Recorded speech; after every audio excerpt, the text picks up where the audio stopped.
Hey guys, welcome back to Kashyap the study buddy. आज हम करने वाले हैं क्लास 8 यूनिट 1 एक्सरसाइज 1.1 का question number 2, which is write the following in decimal form and state which of them are terminating and non terminating decimals. तो हमने इनको, ये फ्रैक्शन में है, इन्हें डेसिमल में पहले करना है, फिर हमें पता लगाना है कि कौन सा टर्मिनेटिंग है और कौन सा नॉन टर्मिनेटिंग डेसिमल है।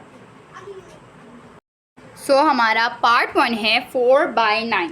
4/9 को अगर हम डेसिमल में करें तो हमारे पास आंसर आता है 0.444, ठीक है, एंड सो ऑन, यानी कि सिंगल डिजिट बार बार रिपीट हो रहा है। तो ये क्या कहलाएगा? Non terminating. क्योंकि हमने रिकरिंग वगैरह का नहीं बताना, तो हम इसे नॉन टर्मिनेटिंग ही डायरेक्ट कहेंगे, क्योंकि इसमें उन्होंने नहीं कहा कि आप रिकरिंग का बताएं, नॉन रिकरिंग का बताएं या इस चीज़ का। हमने सिर्फ बताना है कि ये टर्मिनेटिंग है या नॉन टर्मिनेटिंग है। तो आप यहाँ पे लिख लें नॉन टर्मिनेटिंग, नॉन टर्मिनेटिंग, ये हमारा है नॉन टर्मिनेटिंग। अच्छा, सेकंड पार्ट है हमारे पास विच इज़ 13/20। हमारा क्या है? 13/20। तो अगर हम 13/20 को डेसिमल में करते हैं तो हमारे पास आंसर आता है 0.65। 0.65, और ये फिनिट नंबर ऑफ डिजिट्स हैं, यानी कि रुक गए हैं, तो ये क्या कहलाएगा? टर्मिनेटिंग कहलाएगा। ये है हमारा टर्मिनेटिंग। फिर हम पार्ट 3 की तरफ बढ़ते हैं। तो पार्ट 3 है हमारा 1/6। पार्ट 3 है 1/6 विच इज़ इक्वल टू 0.166। इसमें क्या है?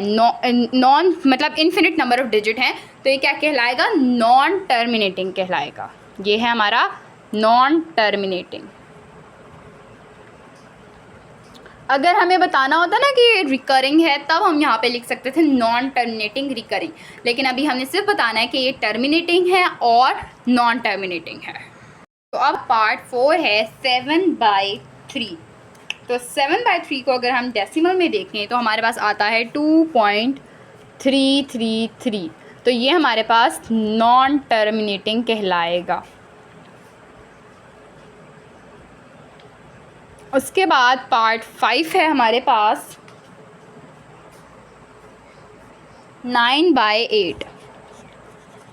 हमारे पास है 9/8। तो 9/8 का आंसर आता है 1.125।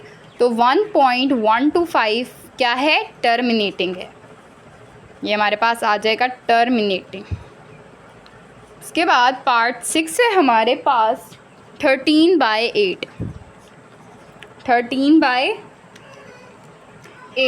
तो 13/8 का आंसर है 1.625, और 1.625 हमारे पास है टर्मिनेटिंग। ये है टर्मिनेटिंग। सो गाइज़, ये हमारा पार्ट 7 है 11/15। हमारा है पार्ट 7 11/15। इसको अगर हम डेसिमल में करते हैं तो इसका आंसर आता है 0.733। तो ये हमारे पास नॉन टर्मिनेटिंग कहलाएगा। क्या कहलाएगा? Non terminating. उसके बाद लास्ट पार्ट है हमारा पार्ट 8, जो कि है 7/11।